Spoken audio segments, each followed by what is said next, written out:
अस्सलाम वालेकुम नाज़रीन। प्रोग्राम न्यूज़ टॉक में अवां खे चऊं था भलीकार ऐं पंहिंजे अॼु प्रोग्राम में पाण ॻाल्हि ॿोल कंदासीं त सुप्रीम कोर्ट 2 ॾींहं पहिरियां सीनियर वकील सलमान सफ़दर खे फ्रेंड ऑफ कोर्ट मुक़ररु कयो हो।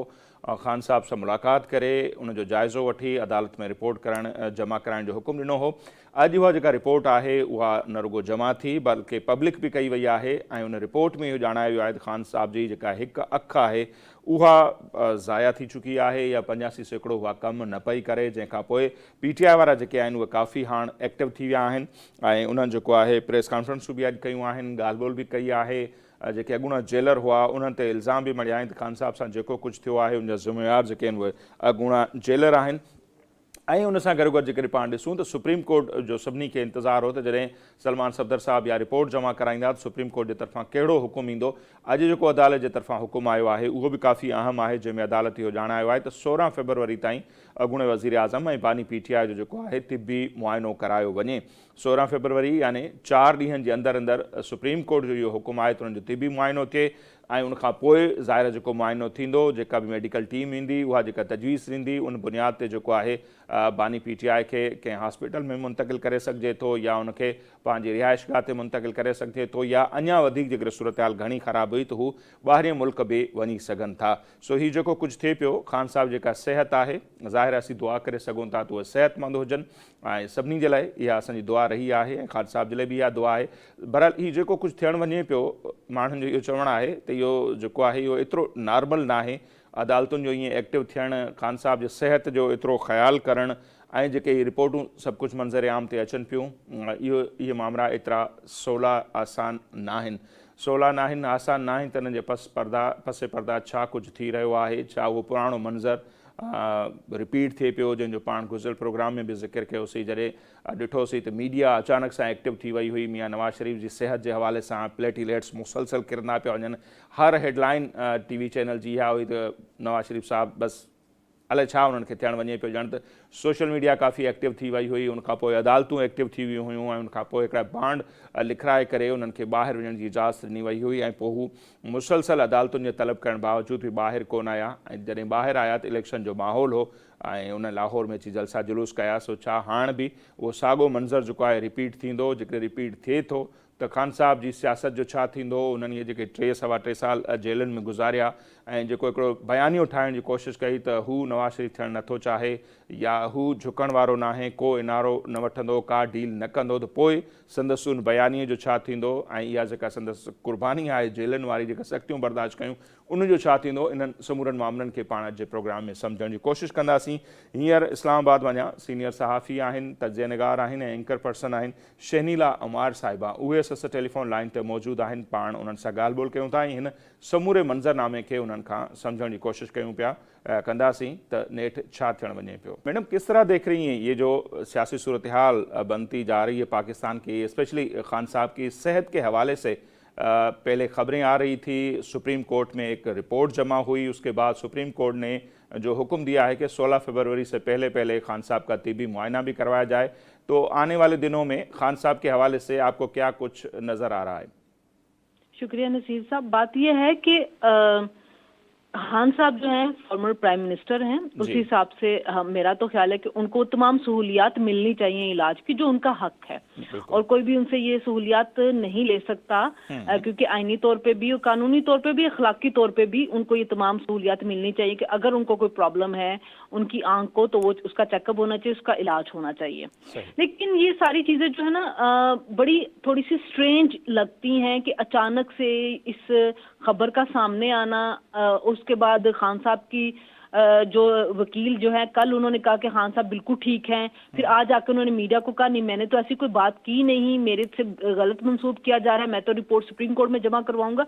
तो उसने कुछ चीजों को मुबहम कर दिया है। एक तो दिसंबर के अंदर खान साहब की जो बहन थी वो उनसे जाके मिली हैं, 21 दिसंबर को बैरिस्टर गौहर वगैरह दूसरे भी मिल रहे हैं। उस वक्त खान साहब ने कोई शिकायत नहीं की आंख के प्रॉब्लम की, और वो कह रहे हैं कि अक्टूबर से ये मसला हो रहा था। और अचानक ही ये एक सहाफी ने खबर ब्रेक की, एक हफ्ते तक हुकूमत ने भी कोई इसकी तस्दीक या तरदीद नहीं की। फिर अचानक तारड़ साहब ने कहा कि हाँ जी ये हुआ है। उनको पिम्स हम लेके गए हैं। फिर बुशा बीबी की बहन जाके मिली है तो उन्होंने कहा कि जी खान साहब बिल्कुल ठीक है, मेरे से पूछा गया था, मेरे कहने पे हाँ, और खान साहब की मर्जी से उनको पिम्स लेके गए हैं।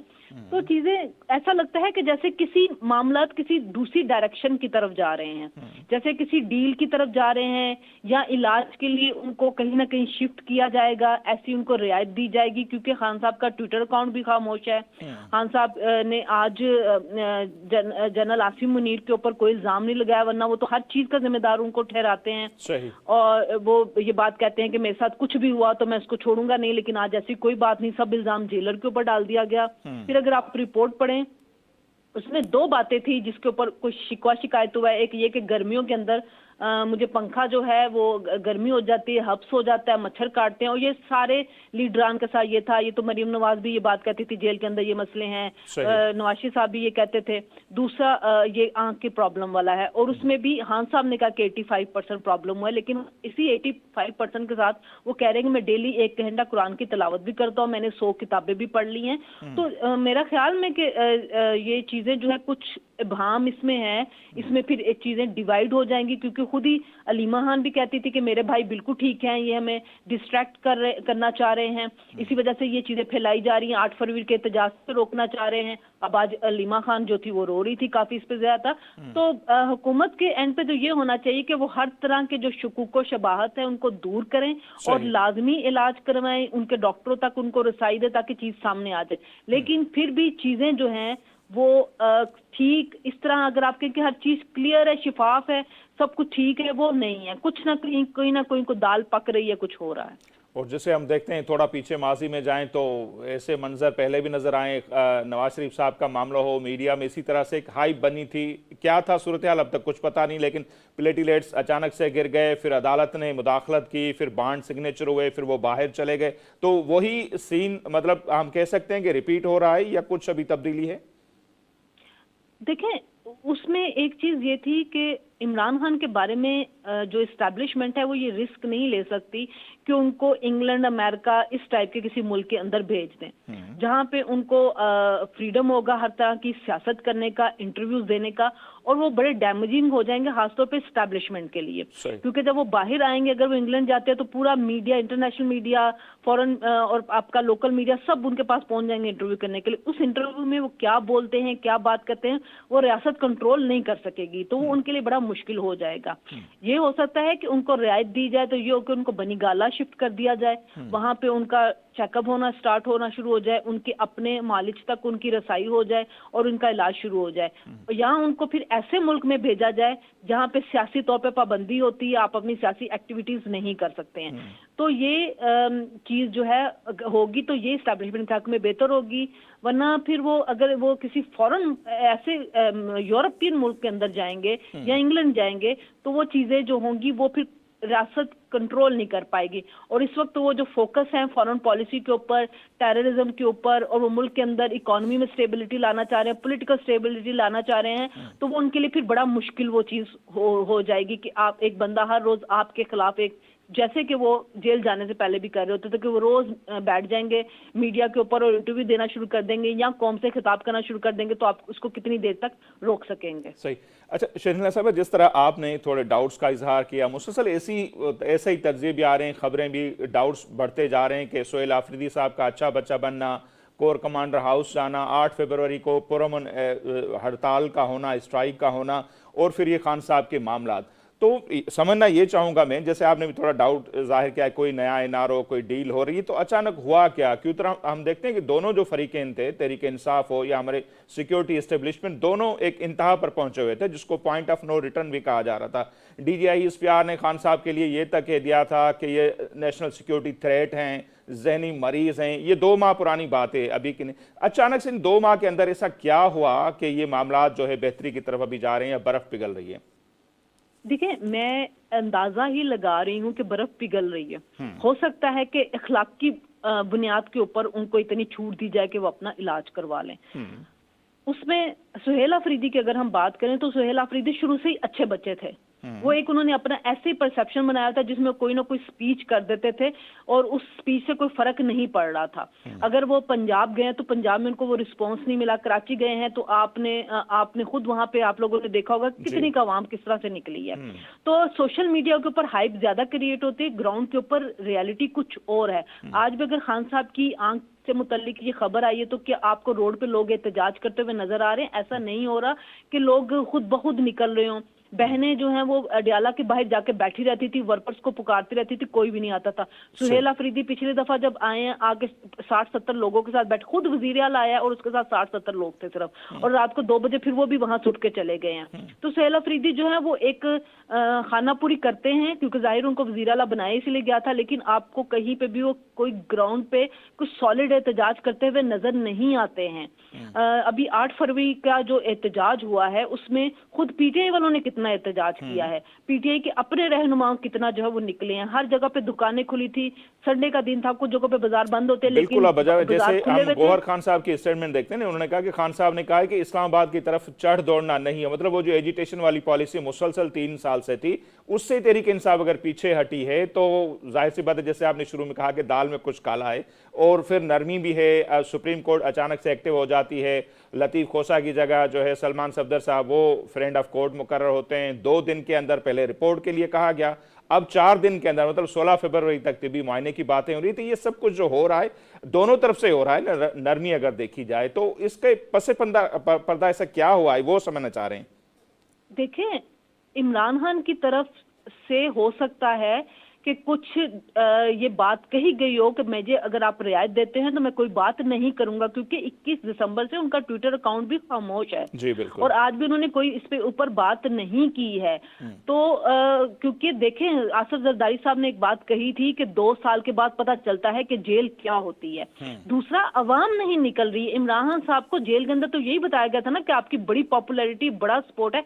उन्होंने इंतजार किया होगा किसी टाइम में एहतजाज होगा, प्रेशर बढ़ेगा, एस्टेब्लिशमेंट खुद मेरे पास आएगी। वो तो शुरू से मुज़ाकरात करना चाहते थे, और वो जब भी मुज़ाकरात की बात करते थे, यहाँ कहीं बर्फ पिघलने लगती थी तो कहीं ना कहीं पार्टी ऐसा बयान दे देती थी या अलीमा खान की तरफ से ऐसा बयान आ जाता था कि चीजें जो थी वो वापस जीरो के ऊपर चली जाती थी। तो अब हो सकता है कि इमरान खान की तरफ से कोई ऐसी गारंटी दी जा रही हो कि जिसमें कहा जा रहा हो कि मैं बाहर अगर निकलता हूं या मुझे रियायत दी जाती है बनीगाला तक मुंतकिल होने पे तो मैं कोई बात नहीं करूंगा।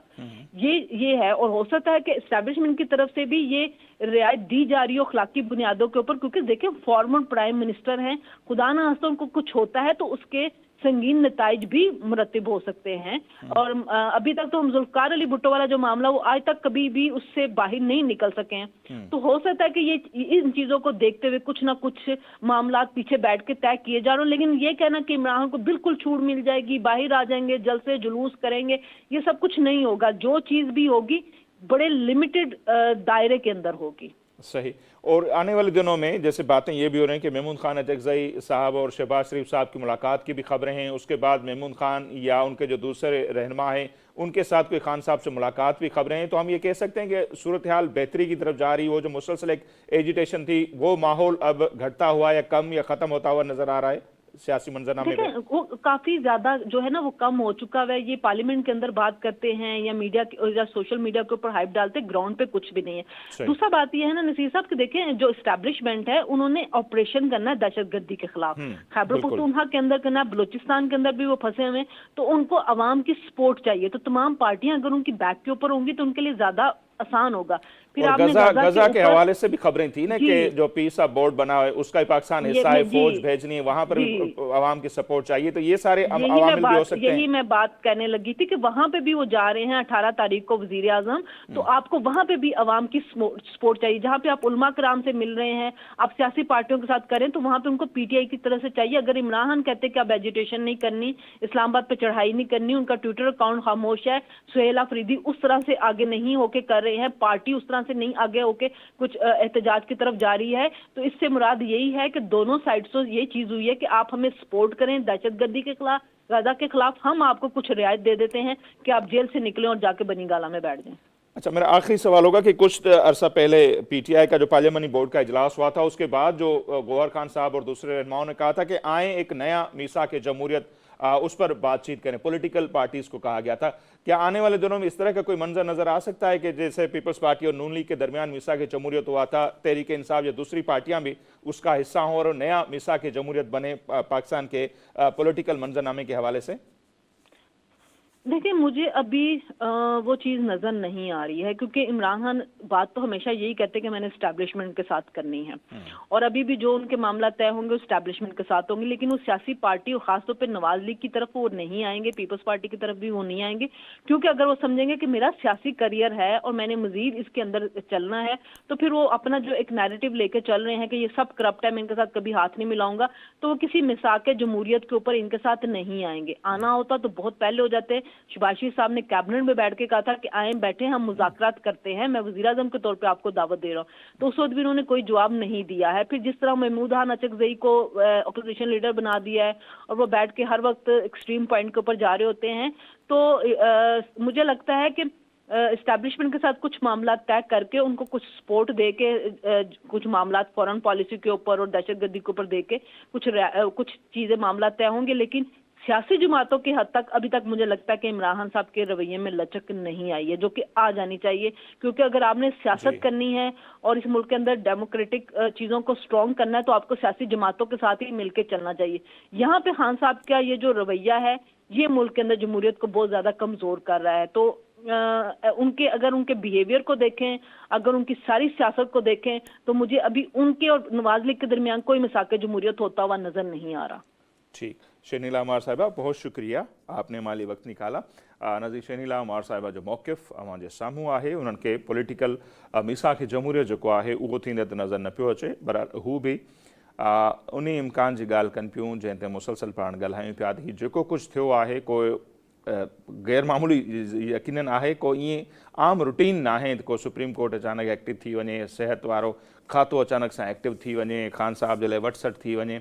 जेको कुझु थिए पियो उहो ज़ाहिर आहे हिकिड़ो गैर मामूली आहे, मामूली न आहे।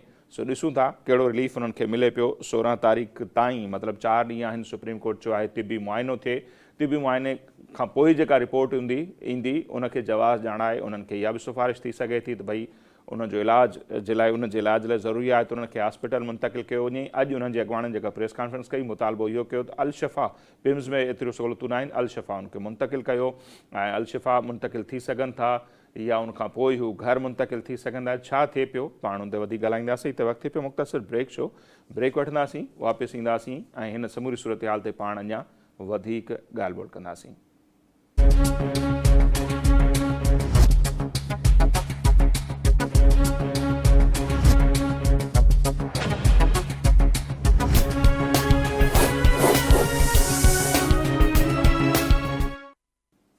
जी नाज़िम, ब्रेक खां पोइ हिकु भेरो ॿीहर प्रोग्राम में अव्हांखे चऊं था भलीकार। पाण ॻाल्हि ॿोल करे वियासीं त ख़ान साहब जे हवाले सां जेके ख़बरूं अचनि पियूं, उन्हनि जी सिहत जे हवाले सां, उन्हनि जी अख जे हवाले सां सुप्रीम कोर्ट चई छॾियो आहे त 16 फरवरी यानी ईंदड़ 4 ॾींहंनि जे अंदरि अंदरि उनजो तिबी मुआइनो थिए।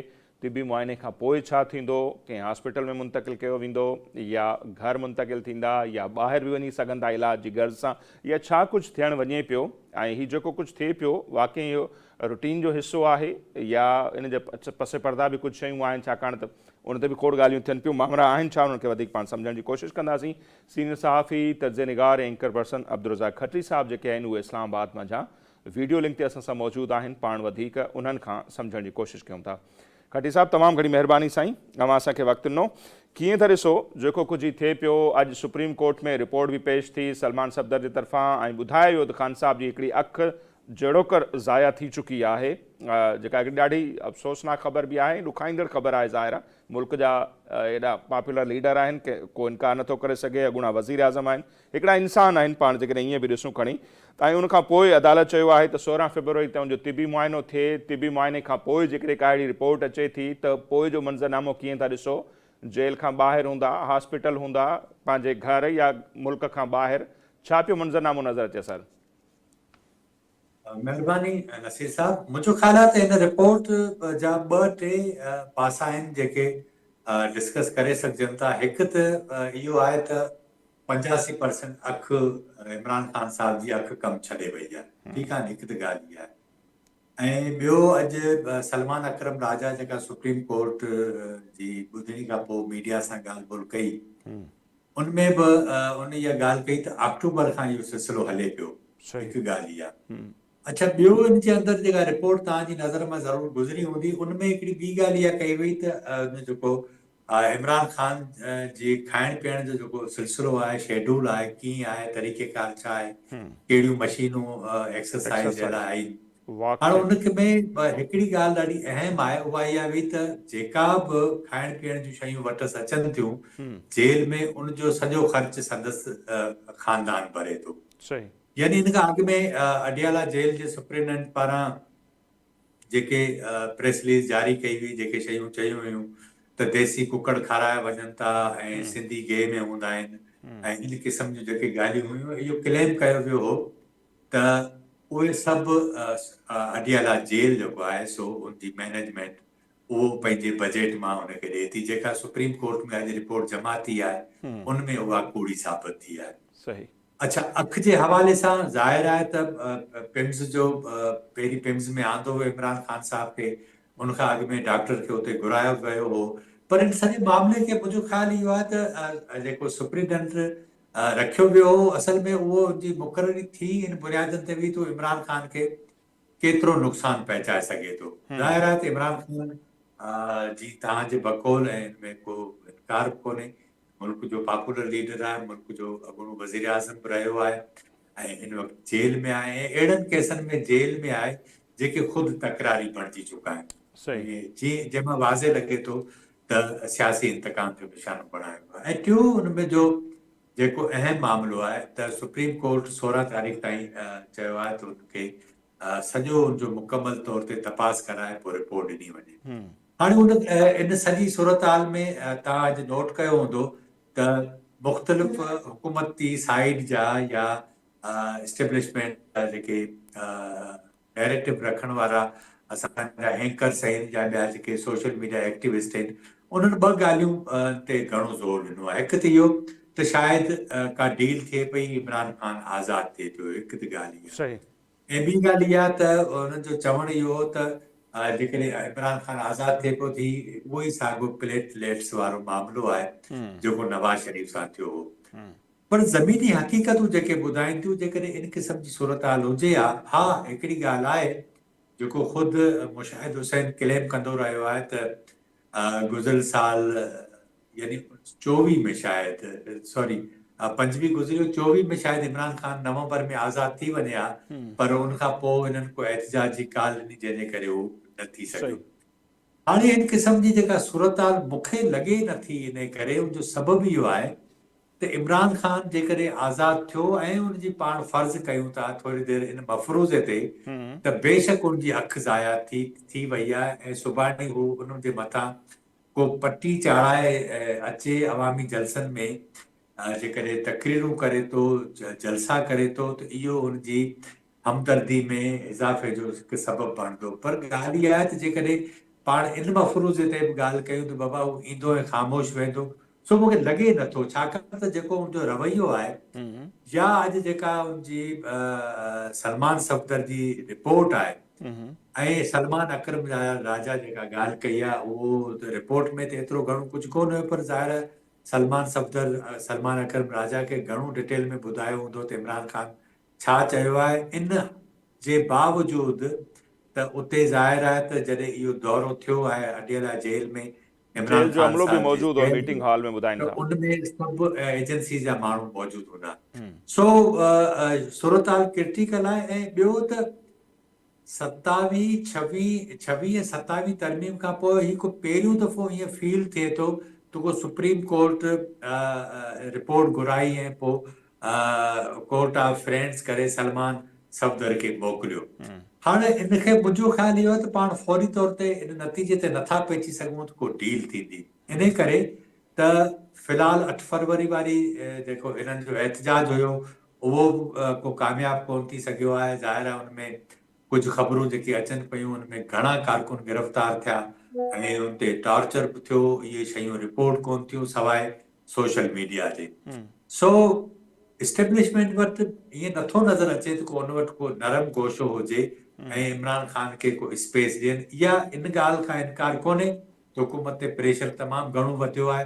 हुकूमत कोशिश करण जे बावजूदि हुननि जो जेको नैरेटिव आहे उनखे धके न सघी आहे। हालांकि पंजाब में असां ॾिसूं था त मुसलसल मरियम नवाज़ तरक़ियाती कमनि जा ऐलान करे थी, मुसलसल इश्तिहारी कंपेन जे करे टेलीविजन स्क्रीन ते हू हावी रहे थी, सोशल मीडिया ते हावी रहे थी, पर उनजे बावजूदि जेका बयानीअ जी जंग आहे उनमें हुकूमत वटि वसीला हुजण जे बावजूदि पीटीआई खे हू अञा ताईं शिकस्त कोन ॾेई सघिया आहिनि। अच्छा सो खटी साहब इमरान ख़ान माफ़ कजो खे थोड़ो जो सम्झां त कुछ शयूं आहिनि जंहिंसां डॉट्स कनेक्ट या शक साफ़ जी चवंदा आहिनि शुरूआती शक सां थींदी आहे थी। सुप्रीम कोर्ट जो जीअं मां पाण जो पिया अचानक सां एक्टिव थियणु, लतीफ़ खोसा जेके हिन केस में वकील हुआ उन जॻह ते सलमान सफदर साहब खे पंहिंजो अदालत जो दोस्त मुक़ररु करे मोकिलणु हिकिड़े ॾींहं में, वरी उते चवंदा अटॉर्नी जनरल बि उनखे चैलेंज बि कोन कयो, न को कुझु चयो त बाबा न, या वरी आइनी अदालत वारो ऑप्शन बि हो। सुप्रीम कोर्ट जे उन फ़ैसिले खे हुकूमत चाहे या इंघाइणु चाहे या मुलाक़ात खे जेकॾहिं इनखे जज साहब खे मोकिलण खां उहो बि कोन थियो। अॼु जेका हिननि प्रेस कॉन्फ्रेंस बि कई आहे जंहिंजो हवालो ॾियो पिया पीटीआई जे अॻुवाणनि, उनमें बि ॾिसो त हू जेका ॻाल्हि थींदी हुई उनजो इल्ज़ाम लॻंदो हो फील्ड मार्शल ते, हिते जेकॾहिं इल्ज़ाम लॻो त अॻूणे जेलर अब्दुल गफ़ूर साहब उन्हनि खे न छॾींदासीं। त नरम गोशो आहे ऐं हेॾां बि जेको कुझु थिए पियो तॾहिं शायदि शक शुबा वधनि पिया त जेको कुझु थिए पियो उहो केतिरो नॉर्मल कोन्हे। ये तव्हांजी ॻाल्हि ठीकु आहे। बुनियादी तौर ते ही ॿिनि सालनि जो जेको तजुर्बो पीटीआई जो रहियो आहे, सो पीटीआई खे अंदाज़ो इहो थी वियो आहे त उनखे वोट मिली सघंदा, पर हाणे उनखे जे कंडीशन में अची पहुचायो वियो आहे कि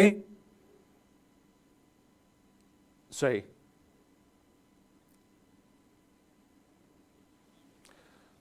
खटी साहब सां शायदि असांजो राब्तो कटिजी वियो आहे या इंटरनेट जो कोई इशू हूंदो, कोशिशि कबी त उन्हनि सां राब्तो बहाल थिए। सो ही जेके शक शुबा आहिनि ज़ाहिर आहे उहे त पैदा थियनि था ऐं उन ते ज़ाहिर सवाल बि थींदा। ॿिए पासे जेकॾहिं ॾिसूं तहरीक इंसाफ़ जो रवैयो उनमें बि काफ़ी हद ताईं जेका आहे उहा नरमी नज़र अचे पई। हू उन्हनि खे हर ॻाल्हि जेका आहे उनखे लिंक कंदा हुआ सिक्योरिटी इदारनि सां, पर हिन भेरे हू चवनि था त अॻूणा जेके जेलर आहिनि उहे ई ज़िम्मेवार आहिनि, उन ते केस कंदासीं। ऐं जी खटी साहब उन ते रिएक्ट पे कयो त जेको कुझु थिए पियो तहरीक इंसाफ़ वारा अॻूणे जेलर खे पिया ज़िम्मेवार करार ॾियनि, हुकूमत इन्हनि रिपोर्टनि खे चैलेंज कोन पई करे या हुकूमत बि ख़ामोश आहे। सिक्योरिटी इदारा जन 2 महीना पहिरियों ताईं चयो पियो त नेशनल सिक्योरिटी थ्रेट आहे, ज़हनी मरीज़ आहे, उहे बि ख़ामोश आहिनि। मुंहिंजो ख़्यालु आहे पाकिस्तान जी जेका एस्टेब्लिशमेंट आहे उनजे नैरेटिव में अञा ताईं का तब्दीली कोन आई आहे। अच्छा पर मियां नवाज़ शरीफ़ खे अंदाज़ो आहे त जेकॾहिं असां इन कंडीशन में रहियासीं त बेशक असां सॼो पंजाब या वफ़ाक़ कुझु करे, उनजे बावजूदि जेको माण्हुनि जी जेका कावड़ आहे या जेको पीटीआई जो वोटर आहे उहो हर सूरत में जेको आहे सो पंहिंजो रोल प्ले कंदो। इन करे लोकल बॉडी जा इलेक्शन बि हिननि मुलतवी करे छॾिया आहिनि। उन में बि तव्हां ॾिसो त यानी गैर जमाती इलेक्शन हुजनि। सो चैलेंज बहरहाल वॾो आहे। इस्टेब्लिशमेंट पंहिंजी जाइ ते मौजूदु आहे। मुमकिन आहे त नवाज़ शरीफ़ राज़ी कयो हुजे, पर हाणे इन ॻाल्हि जी गारंटी केरु ॾींदो त इमरान ख़ान ख़ामोश रहंदो? छाकाणि त माशी तौर ते या पाकिस्तान सिफ़ारती सतह ते जेके कोशिशूं हींअर वठे पियो, अमेरिका खे ऑन बोर्ड वरितो अथसि, चाइना खे बि गॾु खयो पियो हले, ऐं ही पहिरियों दफ़ो आहे जो चाइना जे मामले ते सदर ट्रंप पाकिस्तान खे परेशान कोन थो करे।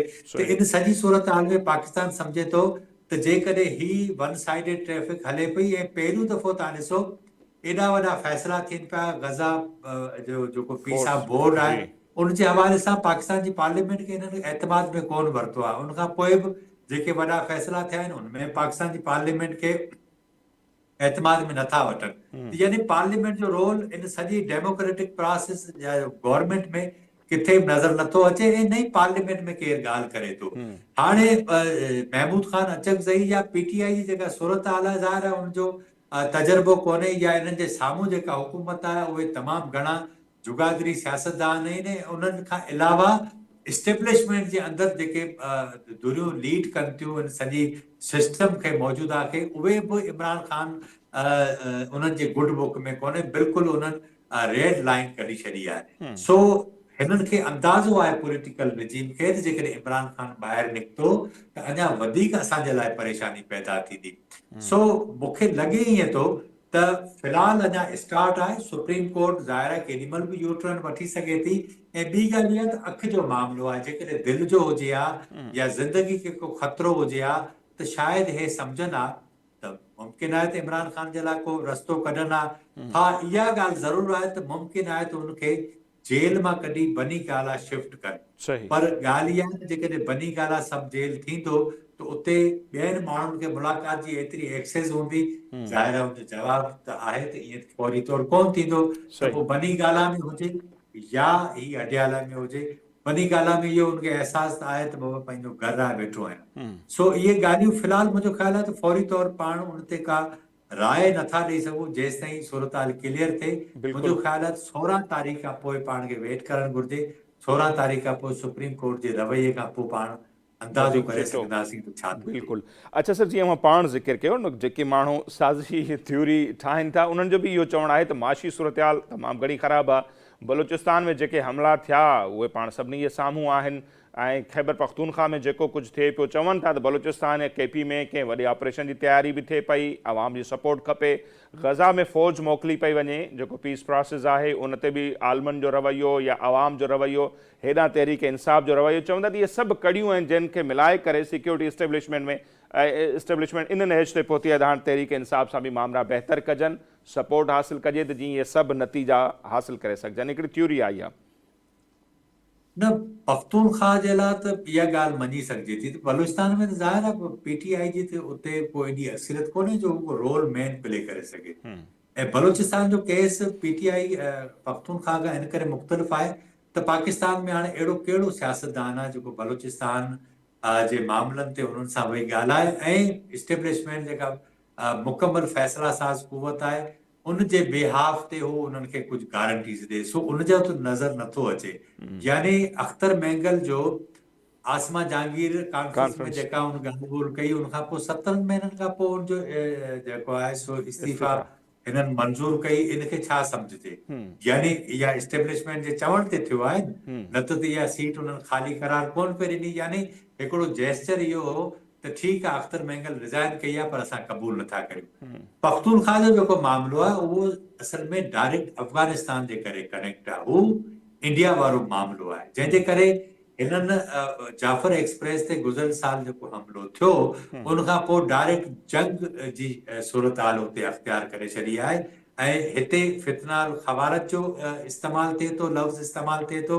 त फितलाइन जो। बलूचिस्तान में जेको ऑपरेशन थिए थो उहो फितनतुल हिंदुस्तान जो लफ़्ज़ इस्तेमालु सही। थिए थो। यानी ॿई शयूं सम्झण जी ज़रूरत आहे।